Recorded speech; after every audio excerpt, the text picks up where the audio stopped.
जरूर करिश्मा देखिए गुनगुना रहे हैं। हम आपको सुनाते हैं क्या वो गीत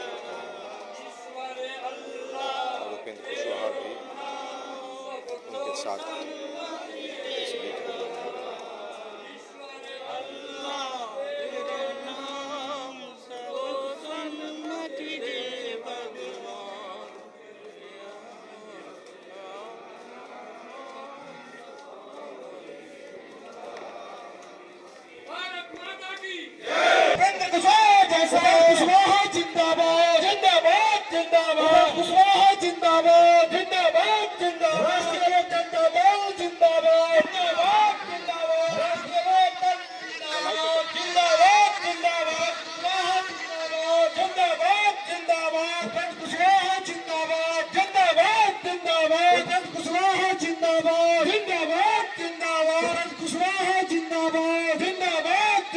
हैं।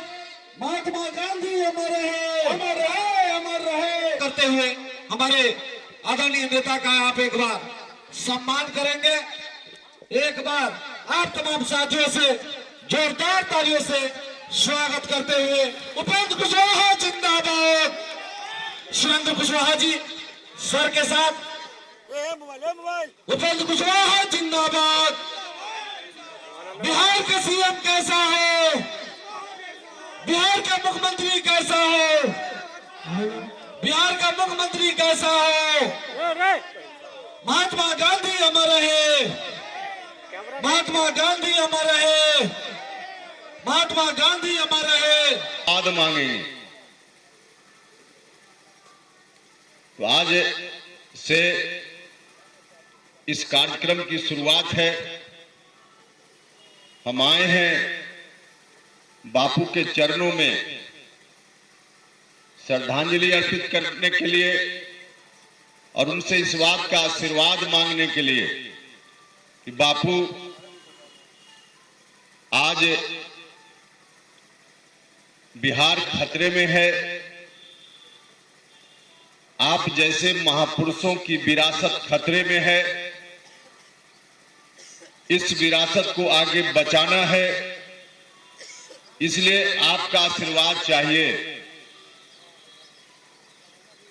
विरासत बचाओ नमन यात्रा के माध्यम से आज हम यहां उपस्थित हुए हैं। कार्यक्रम की आज शुरुआत है यहां से और फिर बिहार में अलग अलग जगह पे जहां जहां वैसे महापुरुषों का स्मारक है, सब जगह हम बारी बारी से जाने वाले हैं। बापू का आशीर्वाद मिला, जननायक कर्पूरी ठाकुर जी जैसे अन्य महापुरुषों का आशीर्वाद मिला। मौका मिला नीतीश कुमार जी, नीतीश कुमार जी ने शुरुआती दौर में अच्छा काम किया, इसमें कोई शंका नहीं। बिहार विकास के रास्ते पे आगे बढ़ा, बहुत सारे कार्य हुए बिहार में नीतीश जी के शासनकाल में, लेकिन अंत में आकर नीतीश जी भी उसी रास्ते पर चल पड़े जिस रास्ते पर कभी बिहार 2005 के पहले चल पड़ा था। राष्ट्रपिता महात्मा बापू नीतीश जी ने भी कसम खाई थी बिहार भर में घूम घूम कर कि हम 2005 वाली जो स्थिति है उस स्थिति से बिहार को बाहर लाएंगे। बिहार भर में घूम घूम कर यही कहा गया, बिहार भर के लोगों से कहा गया कि हमको ताकत दीजिए, हम बिहार में सुशासन लाएंगे, हम बिहार में जो वर्तमान स्थिति है उससे बिहार को बाहर निकालेंगे। निश्चित रूप से बिहार के लोगों ने ताकत दी तो यह काम हुआ भी, लेकिन अंत में आकर जिस तूफान से किश्ती को निकाल कर लाने में बिहार के लोगों ने मदद दी, हजारों लाखों कार्यकर्ताओं ने कुर्बानी दी, अंत में आकर नीतीश जी भी उस किश्ती को फिर से उसी तूफान में सौंपने की बात कर रहे हैं। आज उस विरासत को फिर से वहीं पहुंचाने की बात कर रहे हैं जहां से बिहार के लोगों ने छीन कर लाने का काम किया था।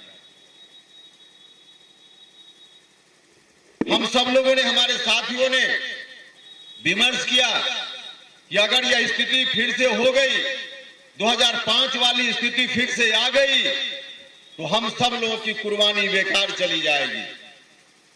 बापू, हम आपसे कहने आए हैं कि भले इन लोगों ने आपके यहां कसम खाकर कसम तोड़ दी, लेकिन यहां बैठे हुए लोग और उपेंद्र कुशवाहा इस कसम को आजीवन याद रखेगा, कभी तोड़ने का काम नहीं करेगा।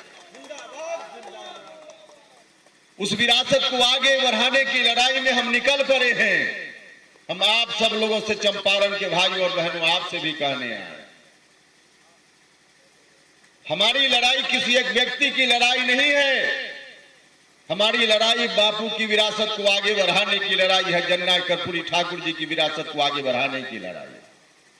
फिर से यह विरासत खतरे में है, इसलिए हम आपसे कहने आए और बापू से इसी बात के लिए हम ताकत मांगने आए हैं, आशीर्वाद मांगने आए। आप सब लोगों का भी आशीर्वाद चाहिए। जब हमने पार्टी के अंदर कोशिश की कि जनता दल यूनाइटेड में ही इस काम को किया जा सके और नीतीश कुमार जी का जो कदम गलत रास्ते की ओर बढ़ चला है उसको रोका जा सके, तो मेरे बारे में ही क्या क्या कहा जाने लगा, क्या क्या कहा जाने लगा। क्या कसूर था मेरा, क्या कसूर था मेरा? जिस तरह से बातें की गई, अनर्गल बातें की गई, कहा गया कि उपेंद्र कुशवाहा तो आए और इनको हमने इनके ऊपर बड़ी कृपा कर दी, बड़ा सम्मान दे दिया, इनको बिहार विधान परिषद का सदस्य बना दिया, बड़ा सम्मान दे दिया। लेकिन ऐसा कहते हुए शायद भूल गए कि जिस कुर्सी से जनता के हितों की रक्षा न हो, उस कुर्सी पर रहना उपेंद्र कुशवाहा को कभी पसंद नहीं हुआ। पहला उदाहरण नहीं है, हम राज्यसभा में थे, आधा से अधिक समय बचा हुआ था, एक क्षण भी हमने देर नहीं की। उस कुर्सी से लोगों को न्याय नहीं मिल रहा था, हम कुर्सी छोड़कर सड़क पर चले आए, संघर्ष में चले आए। भारत सरकार में मंत्री भी आप सब लोगों के आशीर्वाद से, बिहार के लोगों के आशीर्वाद से बनने का मौका मिला। किसी ने मुझको हटाया नहीं था। जो स्थिति थी उस स्थिति में मुझको लगा कि अब यहां रहकर गरीबों के साथ जो अन्याय हो रहा है उस अन्याय को हम रोक नहीं पाएंगे। एक मिनट भी हमने देर नहीं की, उसको भी हम छोड़कर चले आए। और इस बार कहा गया कि आपको एमएलसी बनाकर बड़ी कृपा हमने कर दी। हम वैसी कृपा उपेंद्र कुशवाहा उस तरह का ये आसान किसी का नहीं चाहता है। हम जनता के हितों के लिए काम करने के लिए राजनीति में आए हैं, अपनी सुख सुविधा के लिए राजनीति में नहीं आए हैं। इसलिए राज्यसभा की सदस्यता हमने त्याग दी, भारत के मंत्रिपरिषद की सदस्यता त्याग दी, और इस बार 4 साल बचा हुआ था अभी बिहार विधान परिषद की सदस्यता का। उपेंद्र कुशवाहा ने उसको त्याग करके फिर से संघर्ष के लिए सड़क पर आपके समक्ष आने का काम किया। लोग मेरे ऊपर आरोप लगाते हैं कि अति महत्वाकांक्षी है उपेंद्र कुशवाहा, इसलिए छोड़कर चला गया। अति महत्वाकांक्षा का क्या मतलब है? लोग बदलते हैं, मेरे ऊपर आरोप लगाने वाले लोग भी कितनी बार बदले हैं सब लोगों को मालूम है, लेकिन उनका बदलना कुर्सी के लिए हुआ है। इस कुर्सी से उछलकर उस कुर्सी पर इसके लिए बदलना हुआ है। उपेंद्र कुशवाहा का बदलना कुर्सी के लिए नहीं, कुर्सी छोड़कर संघर्ष में सड़क पर जाने के लिए हुआ है। अनर्गल बातें मेरे बारे में की गई, लेकिन इसकी चिंता मुझको नहीं है। एमएलसी की सदस्यता तो मेरे लिए बहुत छोटी चीज है। जनता के हितों की रक्षा के लिए बड़ी से बड़ी कुर्बानी भी देने की जरूरत पड़ी। गांधी जी ने कुर्बानी दी, देश को आजाद किया, लेकिन उनके सामने साथ भी क्या हुआ? तो इतनी बड़ी शहादत जब गांधी जैसे लोगों ने दी है, हम उनसे सीखने आए, हमने उनसे सीखा है। तो उसकी चिंता उपेंद्र कुशवाहा ने कभी नहीं की है भाइयों और मित्रों। इसलिए हम निकल पड़े हैं संघर्ष के रास्ते पे। हम बापू के समक्ष कसम खाते हैं, चाहे जो भी परिस्थिति आ जाए, लेकिन बिहार को 2005 के पहले वाली स्थिति में नहीं जाने देंगे, नहीं जाने देंगे, नहीं जाने देंगे।